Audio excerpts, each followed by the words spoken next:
Mom, this is where we part ways. Monica, what do you mean, part ways? She threw her bag and left me behind in the park. I never imagined that I would leave the house in such a way. Still, God was watching over me. When one door closes, another opens. Thanks to a kind angel who reached out to me, I found the greatest happiness. My name is Gianna. I just turned 70. 5 days a week, I volunteer to watch over the children on their way to school, greeting them and offering words of encouragement. Are you a first grader? A small girl, struggling to keep up with the older students at the front of the group. Good morning. She greeted me with a bright, sunny smile. Gianna, how have you been? Has your cough improved? Well, nights are still a bit tough, but seeing the children's smiles is the best medicine for me.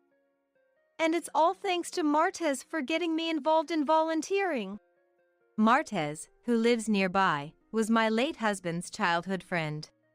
He lost his wife to illness 10 years ago and has been living alone since. Oh, by the way, I heard that someone new is taking over your restaurant. What? The restaurant he was referring to was the one I used to run. I closed it down shortly after my husband passed away a year ago, and it's been vacant ever since. It's a bit sad to think of it passing into someone else's hands. Are you still attached to that place? Not really, but I did wish Kyrie would take over. I guess I am a bit sentimental. Kyrie was my son's high school classmate and former girlfriend. She helped out at the restaurant since her high school days and continued to visit and help even after she graduated from college and became a working adult. She once said, "When you close the restaurant, I will take over." I thought there was nothing more delightful than my daughter-in-law taking over the place I inherited from my mother-in-law. But unfortunately, that dream never came true. By the way, how is D'Angelo doing with his work these days?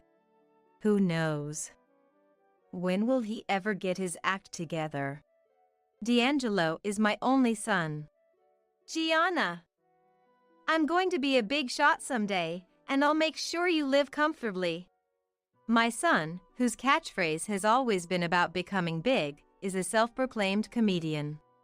I was shocked when he suddenly declared his intention to become a comedian at the age of 40.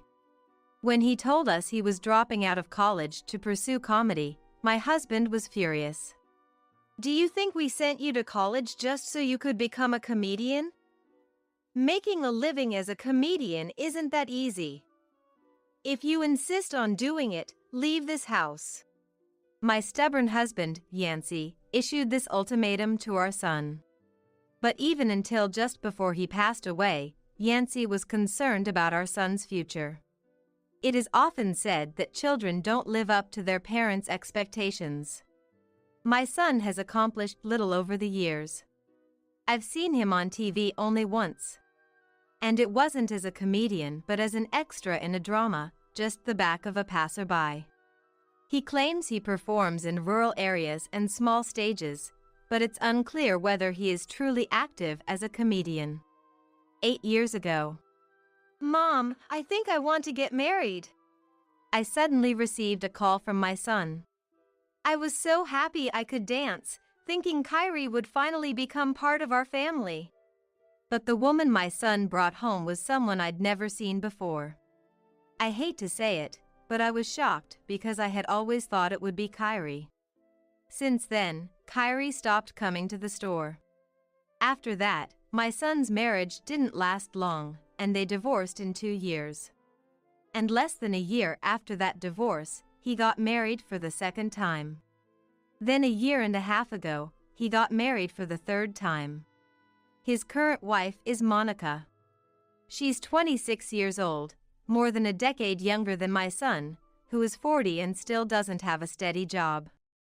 I can't understand what she sees in him, but I'm grateful she likes him. At first, I was surprised by Monica's flashy makeup, but it's her style. She's cheerful and innocent, with a bright and straightforward personality. I thought we'd get along well. I started living with my son and his wife about 6 months ago. My son suggested it because he was worried about me living alone after Yancy passed away. If we live together, can I leave the house chores to you, Gianna? Of course. They say those who do not work shall not eat, you know. Is that a dig at me, Gianna? Oh, you noticed? I initially declined the offer, thinking I preferred living alone, but it might not be so bad after all. However, by the second day of living together, I already began to regret it. Gianna, why did you wash our clothes together with yours? Monica stormed into the kitchen where I was cooking dinner, looking angry as soon as she came back from work. Why? Well, I thought it would be rude to leave the laundry in the machine, so I just washed everything together. I didn't wash them together deliberately. If you don't want me to wash your clothes, please put them in a separate basket next time. Even so, you should have asked me first. She muttered like she was chanting a spell, heading to the bathroom, then she quickly came back. One more thing. Please take your bath last. What? I don't want to soak in the tub after you. It's fine for now since I only need a shower, but please, go last. She was treating me like I was dirty. At that moment, as if on cue. I'm home. Oh, I'm starving. My clueless son came home. Gianna, I'm home. Oh, welcome back. D'Angelo, welcome home. Wow, my favorite steak. Let me have a taste. Delicious. I noticed Monica glaring at him while he happily ate the food I made. Before living together, I thought her expressive emotions and straightforwardness were her charms, but now it's hard to deal with her constant outbursts. Sigh.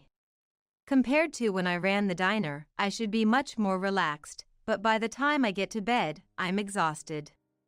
I don't know when it started, but I began coughing once I got into bed, and the cough wouldn't stop, leading to sleepless nights. Gianna, are you okay with that cough? One night, my son came into the room after coming home late.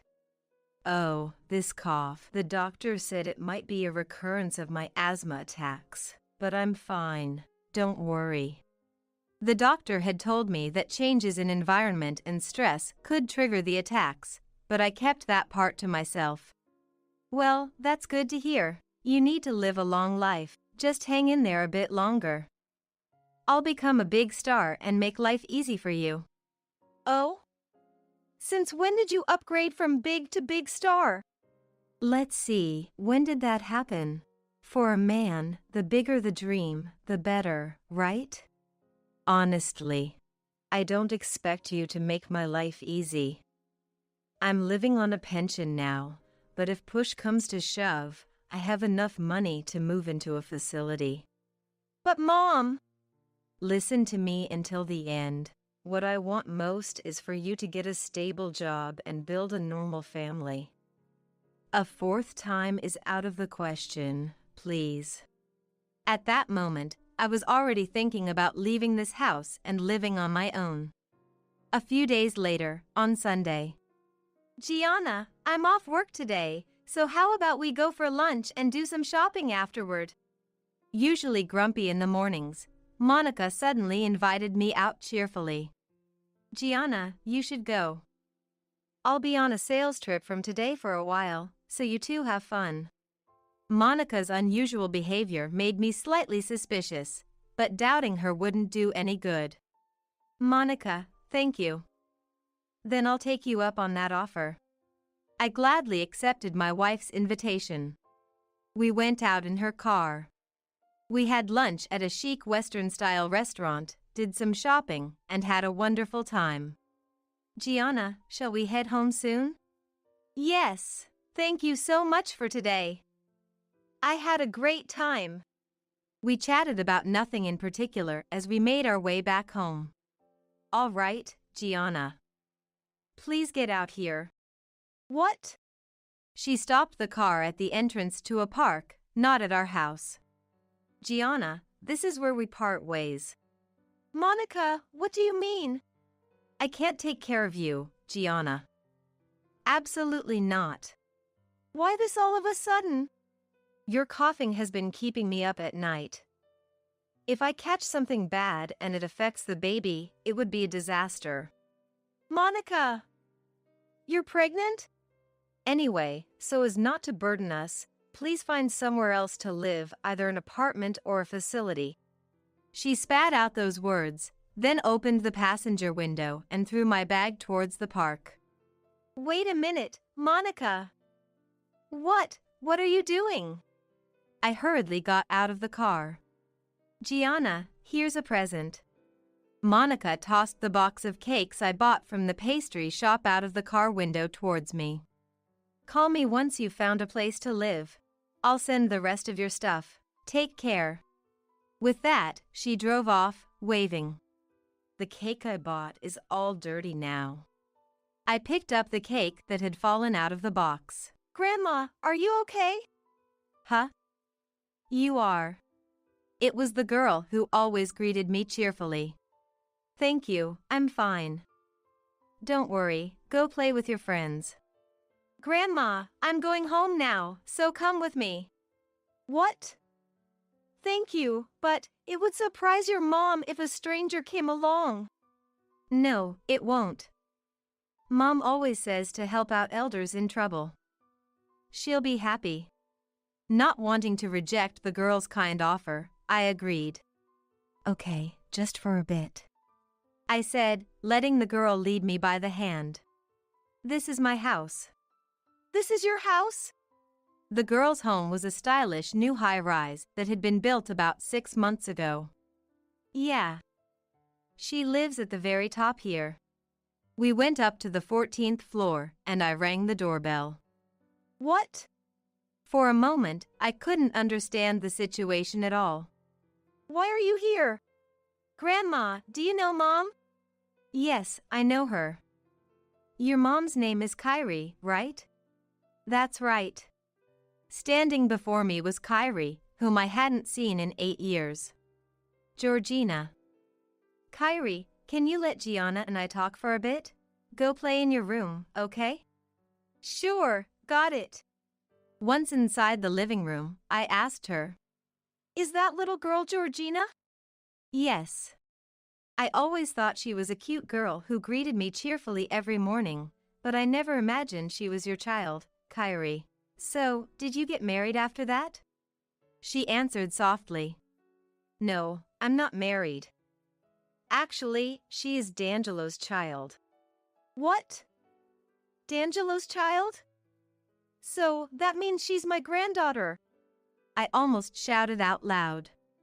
Yes. I found out I was pregnant shortly after D'Angelo told me he was going to marry another woman. I'm sorry I kept it a secret until now. She told me she had left her job at the securities company to focus on real estate investments she had started while working there. Now, she owns 10 apartment buildings and lives comfortably off the rental income. Was it tough raising a child on your own? No, not at all. Gianna. Yes? I know it's sudden, but would you like to live with us? What? I was surprised by her sudden offer. I heard about your situation from Martez. I thought if you were looking for a place to stay, you could live with us. But I didn't expect to meet you like this. I see. Martez never mentioned anything about it. Thank you, Kyrie. But I don't want to be a burden. It's no trouble at all. I lost my parents early on, and my grandmother, who was like a parent to me, passed away before Georgina was born. Now it's just the two of us. I see. I'm sorry to hear about your grandmother. But what about Georgina?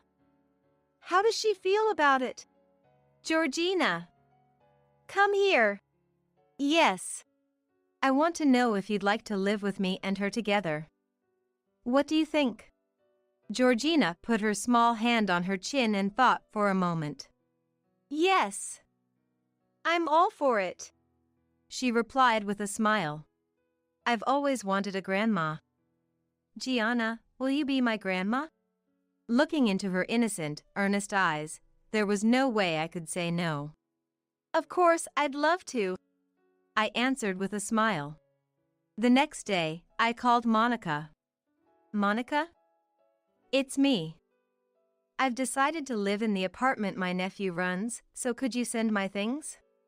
Oh, Gianna, you found a place to move to. Congratulations. She probably wanted to get my stuff out as soon as possible. 2 days later, I received a call to say my things had arrived. When I opened the boxes brought to the apartment, I was shocked. Among my crumpled clothes, my husband's urn had been carelessly tossed in. It's not just me you're disrespecting, but Yancy too. You'll regret this someday. What I muttered casually soon came to pass. Okay, tomorrow's the first day.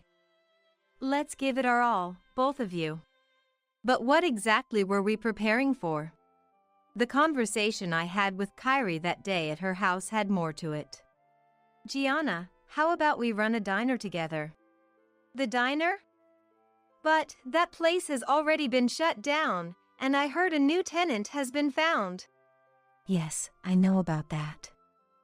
Because that new tenant is me. What? It was you? Yes. I've already completed most of the paperwork and preparations so that we can reopen any time. We're just waiting on you now. Oh, I see. That's how the conversation went. The next day, the grand reopening of the diner finally arrived. We wore matching bandanas and aprons that we had prepared for this day, and Martez also came over to help out. Longtime regular customers came in one after another, and we had a great time reminiscing about old times. I couldn't believe I was standing in the diner with Kyrie again, and with my granddaughter, no less. It felt so surreal that I even pinched my cheek to make sure I wasn't dreaming. Day after day, we were busy but fulfilled. One day, out of the blue. Gianna, what are you doing here? Wait, Gianna. What? Kyrie, why are you here? It wasn't a setup or anything. My son and his wife had come in as customers. What am I doing? Isn't it obvious? I'm working at this diner. If you're here to eat, sit down quietly. You're bothering the other customers. There was just a little time left until closing. Inside the diner, 3 regulars were still there. My son and his wife noticed the regulars and gave a slight nod before quietly taking a seat at a table. Gianna, you don't have to treat us like customers. Just continue whatever you were doing. Then my son, who had been staring at Kyrie, finally spoke up. Kyrie, where have you been all this time? We've been worried sick because we couldn't get in touch with you. Where? What? Do I owe you any explanation?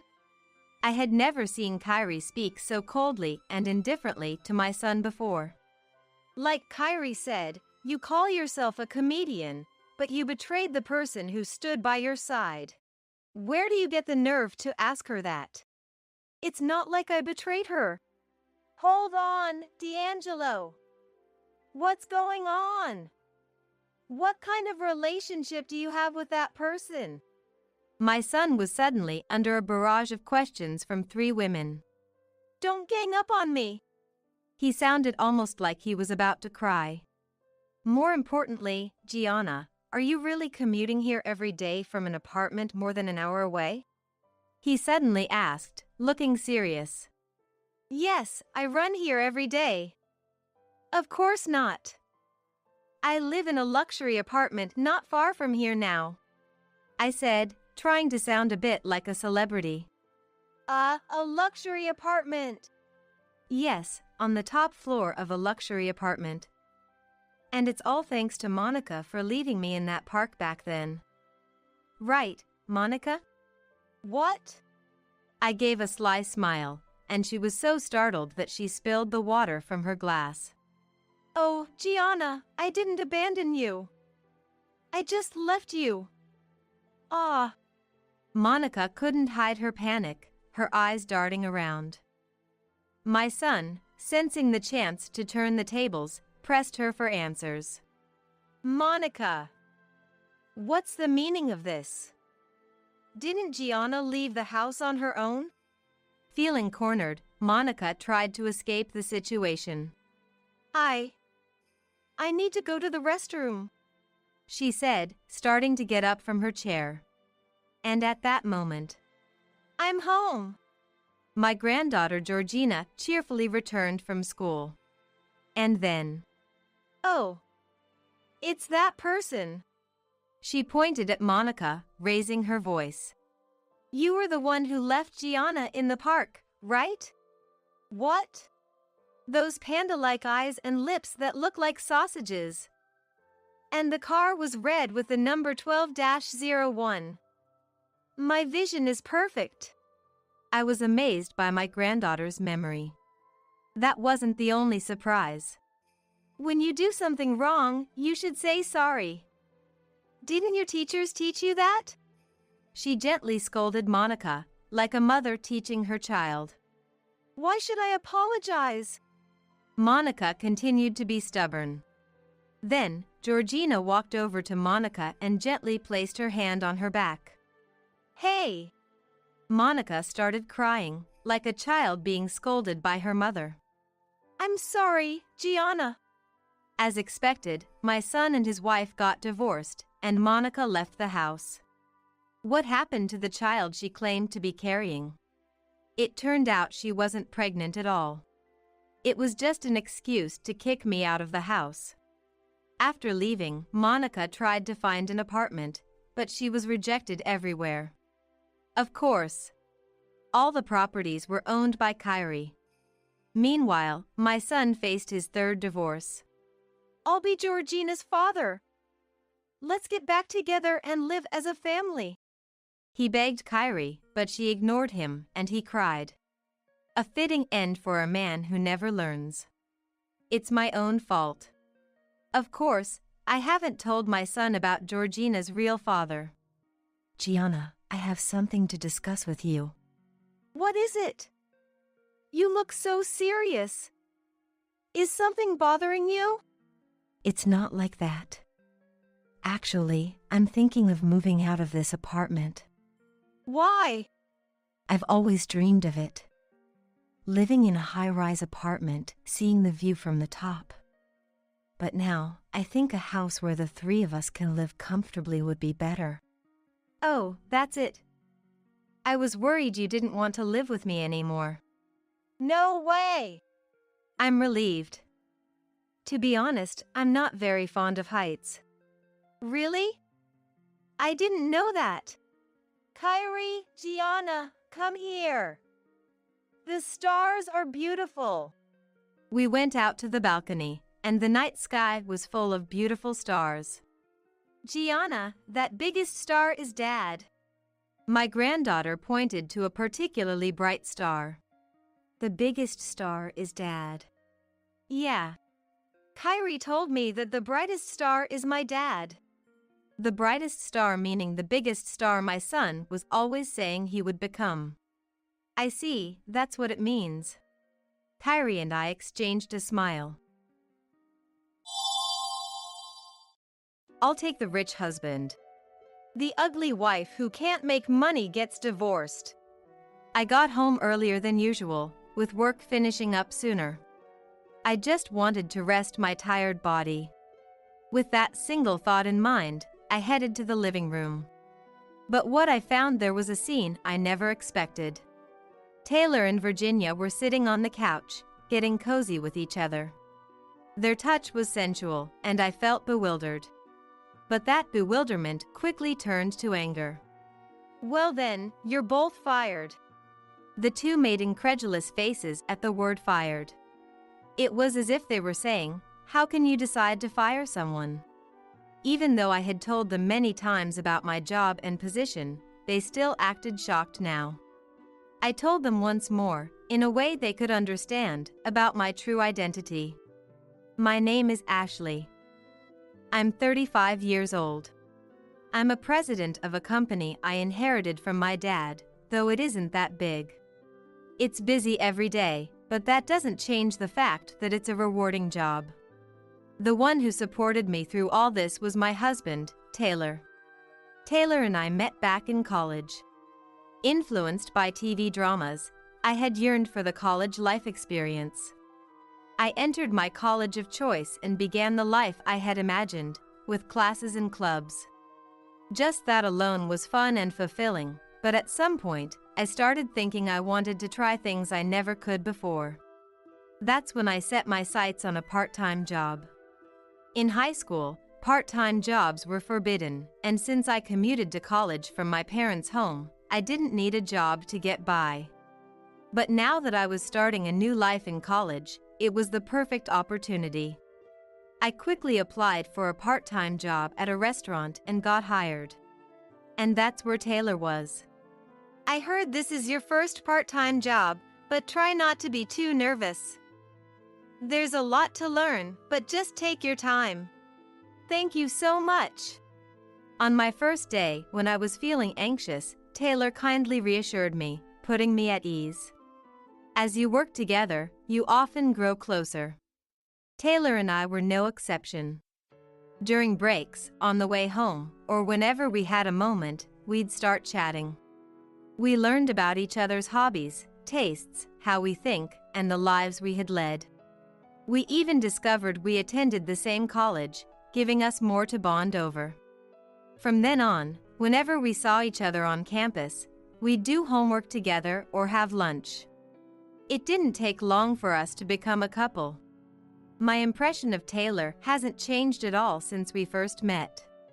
He's incredibly kind, considerate, and wonderful. After we started dating, I fell for him even harder. Enough to want to spend my life with him. Apparently, I wasn't the only one feeling that way. Around the time I graduated college and started working at my father's company, Taylor brought up our future together. Hey, when things settle down a bit more with both our jobs, will you marry me? Hearing the word marry made me a little nervous, but my feelings were set. Yes. Of course. If you'll have me. Seeing my answer, Taylor broke into the biggest smile. I'll never forget how happy he looked in that moment. 4 years later, we tied the knot without ever parting ways. Taylor had landed a high-paying job at a prominent company, while I was on track to become president of my own firm someday.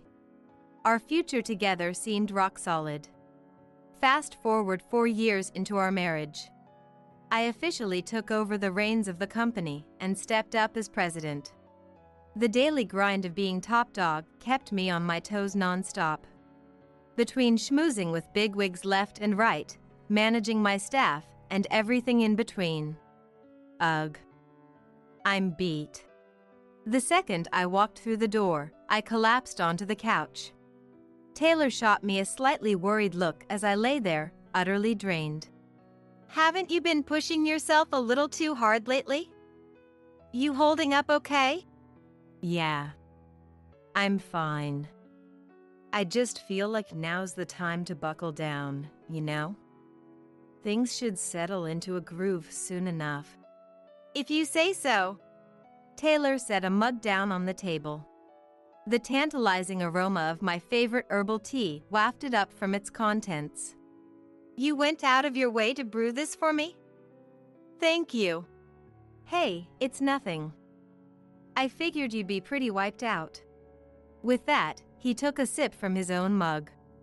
Sure, my day-to-day was a whirlwind, but having Taylor's unwavering support kept me from cracking under the pressure. But I never once took this life we'd built for granted. Just as Taylor always had my back, I knew I needed to step up and return the favor. With a renewed sense of gratitude for my incredible husband, I threw myself into my work and household duties with gusto. We had moved into a picture-perfect house, and I was on cloud 9. Little did I know, this blissful chapter wouldn't last forever. Maybe if I had picked up on the red flags with Taylor sooner, or reached out to him differently, things wouldn't have ended the way they did. 1 year into my stint as president, work had finally hit a lull, and we were able to enjoy a more laid-back lifestyle. Then one day, out of the blue, Taylor approached me with a grave expression etched across his face. Seeing him so uncharacteristically somber sent a slight chill down my spine. Hey, there's a chance I might have to pull a lot of overtime from here on out. Overtime? That's rough. Yeah, so I'll probably be coming home pretty late most nights, and I might end up being a bit of a burden on you, so I just wanted to give you a heads up. Oh, honey, don't worry. I know it'll be tough, but you've got this. My reassurance brought a relieved smile to Taylor's face. I had braced myself for some earth-shattering news, but if it was just a little overtime, there was no need to get too worked up.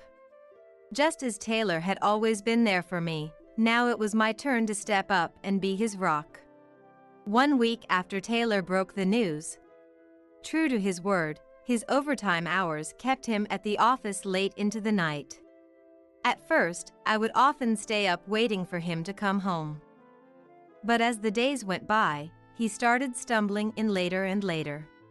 With my own job to juggle, I couldn't afford to burn the midnight oil, and we found ourselves living under the same roof yet hardly seeing each other face to face. Still, on the days he managed to clock out early or when our time off lined up, we made a point to spend that precious time together, so the loneliness never really got too overwhelming. But then one day, I couldn't shake the feeling that something was off with Taylor. Out of nowhere, his attitude toward me turned cold and distant. Welcome home. Yeah.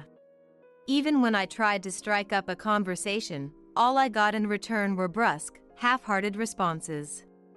He wouldn't so much as look me in the eye anymore. The meals I cooked for him, which he used to devour with gusto, were suddenly met with disinterest. But you said you'd be home for dinner tonight, so I made sure to whip something up.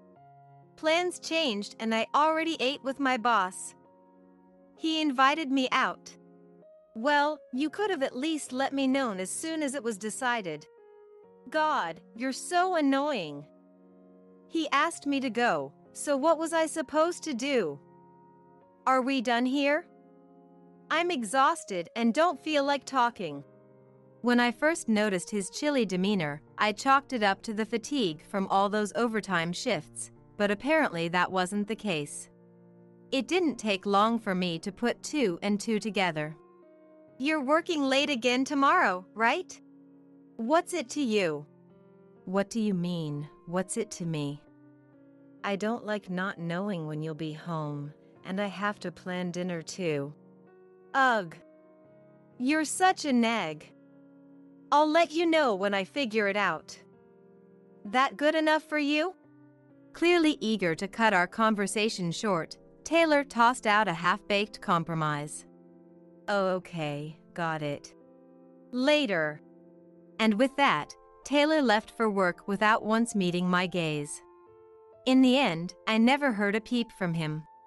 No matter how many times I tried to reach out, he couldn't be bothered to pick up. Welcome home. What happened? You said you'd get in touch with me. I said that? Doesn't ring a bell. Unlike this morning, Taylor was in a suspiciously chipper mood. Judging by his disheveled suit and overall vibe, he had clearly done his fair share of drinking. Yes, you did. I tried contacting you myself, but you never answered. I was worried sick, you know? I get that you want to go out for drinks, but you could at least tell me when you'll be back.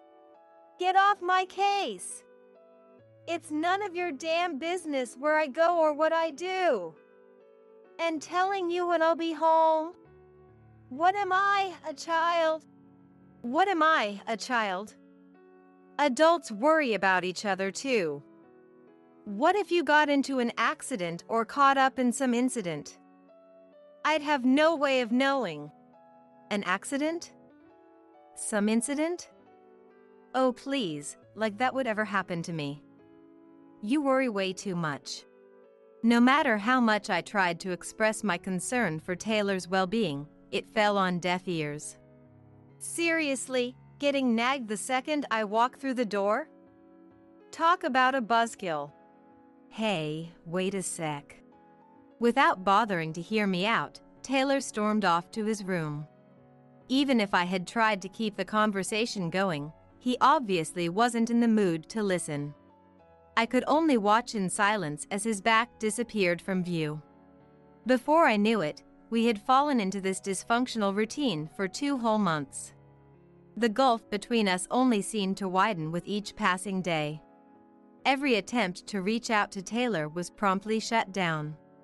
Finally accepting the futility of it all, I gave up on trying to force a dialogue. Taylor had zero interest in speaking with me either, so even when we occupied the same space, the air hung thick with tension. Where were Taylor and I heading from here? At this point, maybe getting a divorce would be less painful. Just as that thought crossed my mind, I started picking up on traces of another woman in Taylor's life. The lingering scent of feminine perfume whenever he brushed past me. The foundation and glitter clinging to his dress shirts. Each new piece of evidence pointing to another woman's existence felt like a vice grip around my heart. At the same time, I began to question the true nature of his overtime. What if he had been lying about working late as a cover to meet up with his mistress? With this much proof staring me in the face, it would be harder not to be suspicious. Divorce was looking more and more like the right call.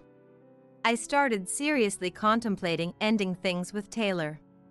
To think my feelings could fizzle out so easily for someone I once loved so deeply. Having always pictured us growing old together, this abrupt change of heart left me a bit shaken. But with my mind made up about the divorce, I felt a small sense of relief. We just weren't in love anymore. At first, coming to terms with the fact that Taylor's heart was no longer with me was pure agony. But once my resolve solidified, it didn't faze me one bit. Taking my silence as a green light, Taylor continued to live as he pleased. Forgetting to let me know when he'd be home became the norm. Even when he requested dinner and I prepared it, he'd often come back with a curt "I already ate, so I didn't need it." Moreover, Taylor seemed blissfully unaware that I was onto his cheating. He still had the audacity to toss his dress shirts in the laundry, caked with foundation and lipstick. If he had even an ounce of consideration, he'd make some effort to wash them himself or at least try to get the stains out. Initially, just looking at the evidence was painful, but I gradually grew numb to it. With a cool head, I snapped photos of the incriminating marks on his shirts and saved them in a folder. Every so often, I'd revisit the images, plotting how I would drop the bombshell of divorce on him. One day, as our dysfunctional domestic life dragged on, I suddenly felt compelled to pose a question to Taylor. "Hey, Taylor. Are you really working overtime?" Huh? I knew this line of questioning could potentially put me at a disadvantage. But I couldn't help myself, I had to ask. It's just been on my mind. I know it's a little late to bring this up, but I've noticed you're putting in crazy late hours pretty often. I'm a bit worried about your health. I felt pathetic, tacking on a flimsy lie to avoid arousing suspicion after such a pointed question. Searching Taylor's face, I awaited his response. With a blatantly exasperated sigh, he finally opened his mouth to speak. What are you even on about? If I say I'm working overtime, then I'm working overtime. What could I possibly gain by lying to you? You're not bringing in a dime, so I'm busting my ass with all this overtime for your sake. And yet here you are, doubting me. I'm not bringing in a dime. That's right, isn't it? You come home earlier than me every day and just laze around. You used to brag about being some big shot president, but I bet it's just some rinky-dink company, huh? Oh, or maybe you couldn't hack it as president and got demoted. I couldn't believe my ears. I never claimed to be making exponentially more than the average person. But by society's standards, my earnings were nothing to scoff at. I was still successfully fulfilling my role as president, after all. Well, Aha. That reaction. I knew it, you did get demoted. Why not just come clean instead of feeding me some bogus story? No, I didn't get demoted or anything. Yeah, I get it. Just because I'm the breadwinner now doesn't mean you need to put on airs. It's unbecoming. No matter how much I tried to get through to Taylor, my words seemed to fall on deaf ears. Cutting me off at every turn, he persisted in hurling hurtful remarks my way. Seriously, marrying a woman like you was the biggest mistake of my life. You're not much to look at, your body's nothing special, and now you're not even pulling your weight financially. How could you? The only time Taylor cracked a smile in my presence was when he was belittling me. With a malicious grin, he gleefully continued his verbal onslaught. From that point on, Taylor's attitude toward me took an even sharper turn for the worse. I suppose that question tipped him off that I was wise to his infidelity. But rather than try to cover his tracks, he seemed to relish in flaunting his mistress right under my nose.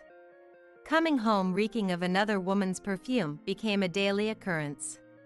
The number of nights he stayed out without a word or stumbled in well past midnight noticeably increased. Naturally, he was never home on his days off. Heading out again today? What's it to you what I do? You got a problem with that? No, not particularly. Then quit yapping at me. It grates on my nerves. Where had the Taylor I first fell for disappeared to? Did being with me warp his personality, or had he simply been masking his true colors all along? Too frightened to uncover the truth, I couldn't bring myself to pry any further. I had grown accustomed to returning to a dark, empty house.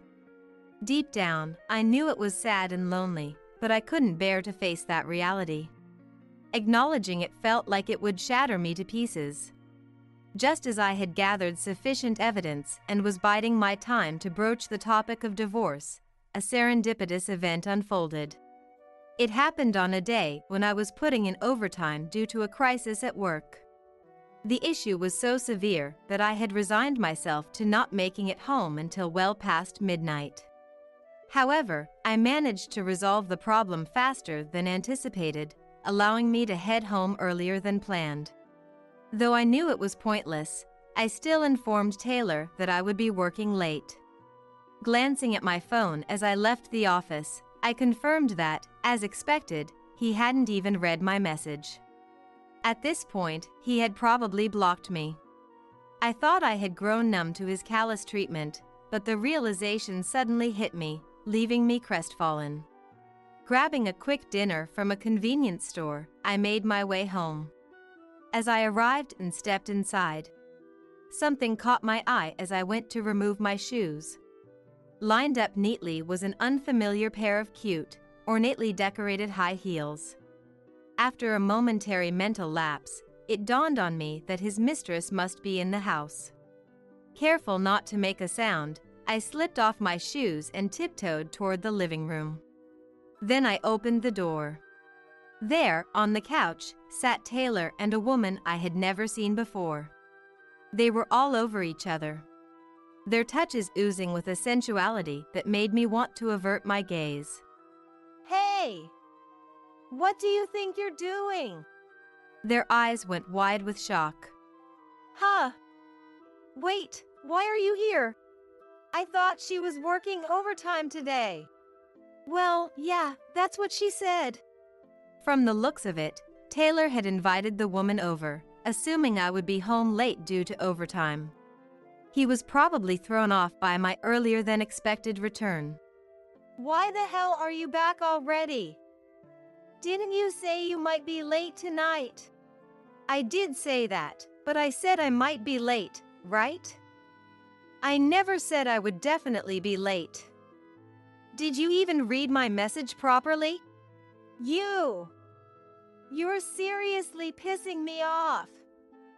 Quit nitpicking. Yeah. Whatever you say. Faced with his baseless accusations, my anger gave way to an eerie calm. What's the lady's name? Huh? Why should I tell you her dash?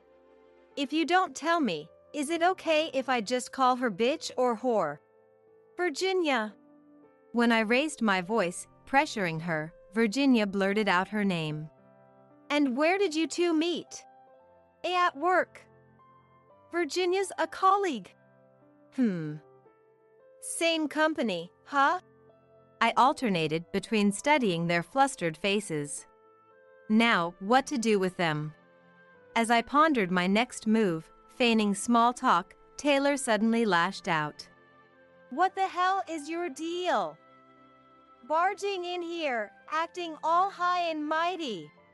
Virginia chimed in, emboldened by Taylor's outburst. Seriously. If you hadn't been vague about working late, this never would have happened. We always meet up somewhere else. Exactly. Quit spouting nonsense. Their earlier pathetic demeanor nowhere to be seen, they launched into a furious tirade before devolving into a torrent of abuse directed at me, carried away by their own momentum.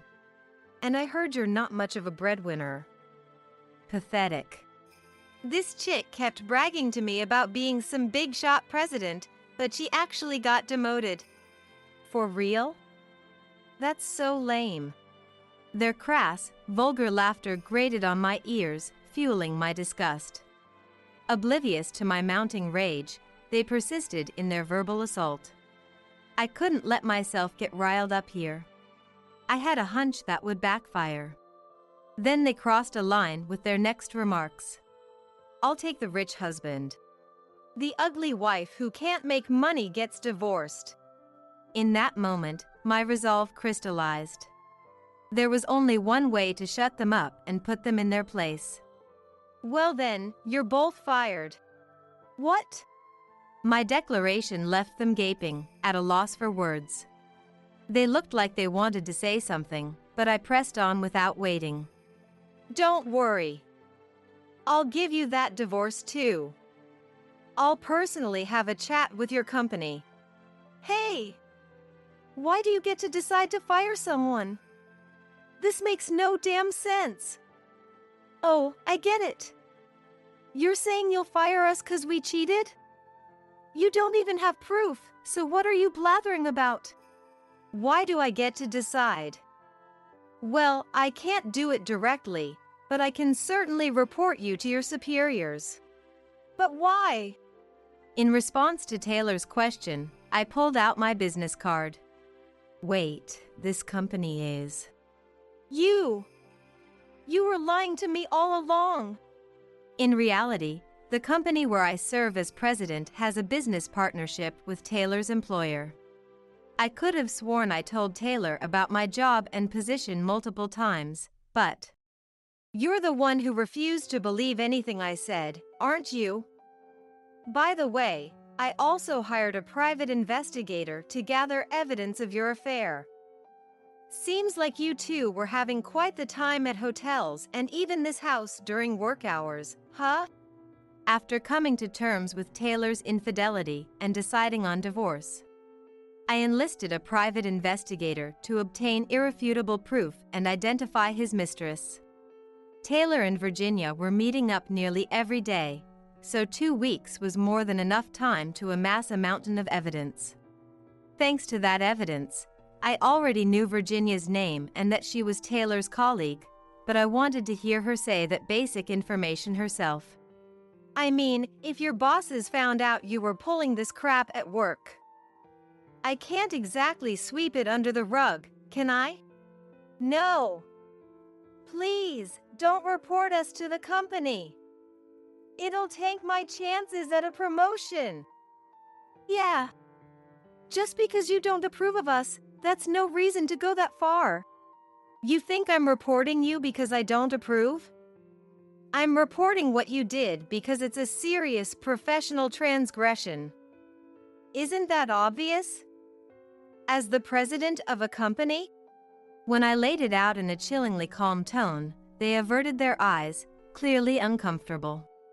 So here's the deal, Virginia. Would you mind leaving? Taylor and I need to discuss our divorce. But What? After all that fuss, you still have something to say? Once the divorce is finalized, you two will get married anyway, right? Wasn't it you who said you'd take the rich husband? when I deliberately goaded her, Virginia bit her lower lip in frustration and stormed out of the house. I turned back to Taylor and addressed him once more. You need to get out too, and soon. Aita? Why should I have to leave? This house is in my name. Legally speaking, it's my property. If anything, why should I be the one to leave? Care to explain? Of course, he couldn't provide a coherent explanation. Ignoring the silent Taylor, I placed the divorce papers I had prepared, already filled out, in front of him. Here, sign this. And be out of the house within a week. I have copies, so don't bother trying to toss it. It's too sudden. I mean, you can't just spring a divorce on me out of nowhere. Huh? Weren't you the one who brought up divorce first? Don't tell me you forgot what you said. Is your memory okay? Up until now, I rarely talked back, so my abrupt insistence on divorce with a raised voice probably threw him for a loop. Taylor just stared at me, speechless. However, he seemed to quickly come to his senses. Cutting me off, he put on a show of bravado. No matter what you say, my mind's made up about the divorce. Just hurry up and sign the papers. Fine. If you're gonna be so insistent, I'll give you your damn divorce. I'll be out of this house in no time. Have it your way. Taylor signed haphazardly and slammed the divorce papers onto the table, as if to vent his rage. And don't come crawling back later, saying you want to get back together. I'm remarrying Virginia. Why would I ever say I want to get back together? If anything, you better not come groveling to me. Shut up! Like I'd ever grovel to you. Get over yourself! For someone who just got caught red-handed cheating and is now facing termination, he sure is carefree. Judging by his attitude, he probably thinks I'm bluffing about reporting him to his workplace. I watched Taylor's back as he stomped off to his room, each step deliberately loud. Within a week, Taylor had packed his belongings and moved out. See you, ugly hag! His parting shot was so childish, I couldn't help but laugh. Not wanting to waste any more time on him, I decided not to seek alimony in the divorce proceedings. He gets to divorce me without paying a cent in alimony. Honestly, it's the best possible outcome for Taylor. Right after I brought up divorce, Taylor was a mess, alternating between devastation and sudden bouts of rage, but based on that final display, his anger toward me seems to have won out. Once Taylor left, I filed the divorce papers. Then I reached out to the president of the company where Taylor and Virginia work, providing evidence of their affair. The president listened to my story, seeming oddly unsurprised. What are these two like at the company? Well, I get the sense that they're a bit problematic in various ways. I've heard from other employees that their work ethic is poor and they half-ass their assignments. I was told Taylor was well respected at the company, but that was a lie? I don't know all the details, but I certainly don't have the impression that he's someone others rely on. The fact that he could lie in that situation. I had to admire his gall. Based on what the president said, the idea of Taylor getting promoted also seems laughable. Thank you. I have to say, I never imagined they would stoop to infidelity during work hours. I'd like to speak with them directly before deciding on disciplinary action. I appreciate it. 1 week later, the president informed me that he had issued termination notices to Taylor and Virginia. While I had declared they were fired, I was a bit concerned that the evidence and grounds for that punishment might be on the flimsy side, so I breathed a sigh of relief. Perhaps now the gravity of their situation would finally sink in for those two. Or so I thought, but on the night I heard from the president, I was relaxing at home when my cell phone started ringing. A glance at the screen revealed Taylor's name. For someone who claimed to despise me, he sure went out of his way to call. For a split second I wondered what he wanted, but I quickly surmised he was reaching out to complain about actually getting fired. In that case, the smart move was not to answer. I let the phone keep ringing and set it down on the table. But Taylor's calls were incessant. The moment one ended, it started right back up again, grating on my nerves. If I kept ignoring him, I had a feeling he might come barging into the house, so I reluctantly picked up. Hello? Don't you hello me? What are you so chill for? The second I answered, Taylor's enraged screaming assaulted my ear. His voice was so loud, I instinctively pulled the phone away. Why are you so angry? What do you want? You really King reported us to the company, didn't you? The president called me in and said I was fired. Why would I lie about that? And to think, that stuff about you being relied on at work was all BS. Shut up! What are you gonna do about this? Virginia and I are both out of a job now, you know that. Taylor seems intent on blaming me for his unemployment, but this whole situation is entirely the fault of those two. If they hadn't been fooling around in the first place, they never would have ended up fired. But even if I pointed that out, Taylor would undoubtedly refuse to listen. Without arguing back, I calmly let Taylor vent. However, my composed demeanor only seemed to further inflame his temper. Why are you so quiet? Say something, damn it! What do you want me to say? That I'll hire you?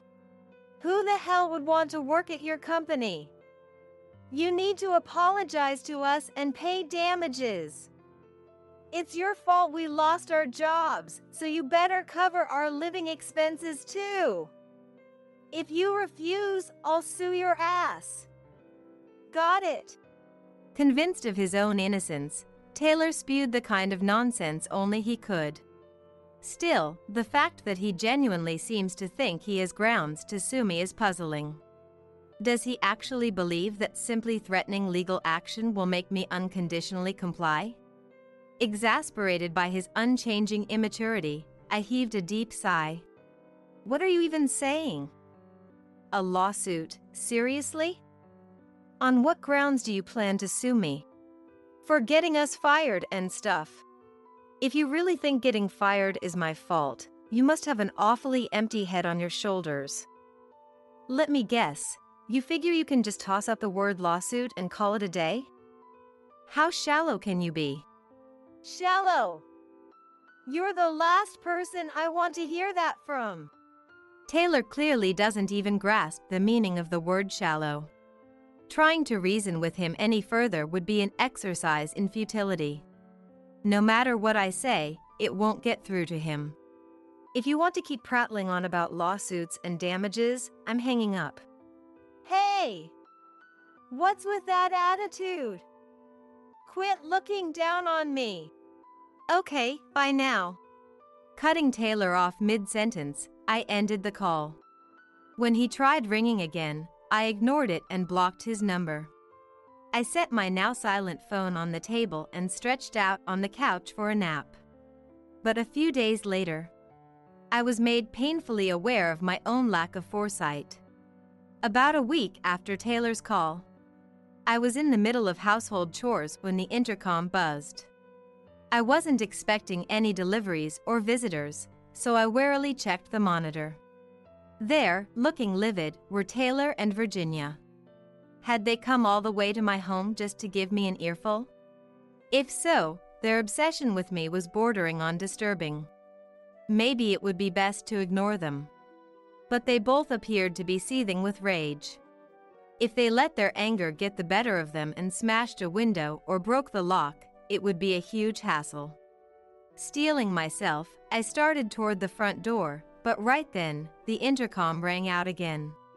At the same time, I could hear forceful pounding on the door. I hurried to the entryway and opened the door. "Why are you here?" You took forever to come out. It's common sense to get your ass to the door as soon as the intercom goes off. Being lectured on common sense by people who have none. Don't you dare mock me. It's almost comical how they still fancy themselves bastions of common decency. Oh, I wasn't trying to mock you. Just stating the fact that you lack common sense. God, you piss me off. Seeing Taylor at a loss for a decent retort, I had to stifle a laugh. Wipe that grin off your face. You're such a nasty piece of work. The pair kept spouting meaningless abuse, never getting to the point. So, what do you want? I'm busy, you know. Tell them to take back our firing. And if you can't do that, then pay us damages and living expenses. That's right. This is all your fault. We'll be in a bind if you don't take responsibility. I had a sneaking suspicion this was why they came all the way to my house. While I sort of saw it coming, having it confirmed still threw me for a bit of a loop. I mean, if you two hadn't cheated or had done your jobs properly, you wouldn't have gotten fired in the first place. How many times do I have to? But you're the one who triggered our firing, aren't you? Going out of your way to tattle to the president is just pathetic. Exactly. You're way too obsessed. What, are you jealous that I stole Taylor from you? Well, too bad, he chose me, so being jealous won't change anything. As if I'd be motivated by something as petty as jealousy.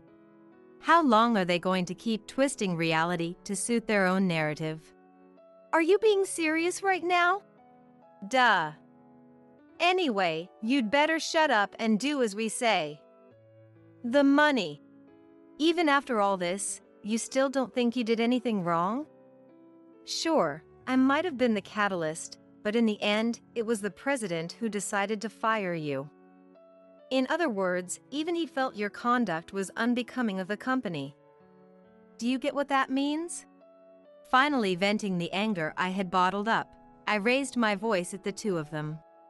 They were visibly taken aback by my outburst. You're supposed to be adults. Quit being so self-centered. It's pathetic. Self-centered? You're nothing but self-centered. Did you honestly believe you could just demand money and make your firing go away? Don't make me laugh. If it's come to this, I have no choice but to resort to my last option. And if this doesn't get them to back down, I'll have to consult the proper authorities. I'd like you to pay me alimony from the divorce. Huh? Wait. Why? You know, I wasn't actually planning on seeking alimony. But if you're going to be this persistent with your outrageous claims, that's a different story. I expect you to pay up and atone for everything you've done. Mentioning alimony seemed to leave the pair at a loss for words. But Virginia quickly launched into a rebuttal. Hold on. Why should we have to pay alimony to someone that's already divorced? We have nothing to do with you anymore. Why, yeah.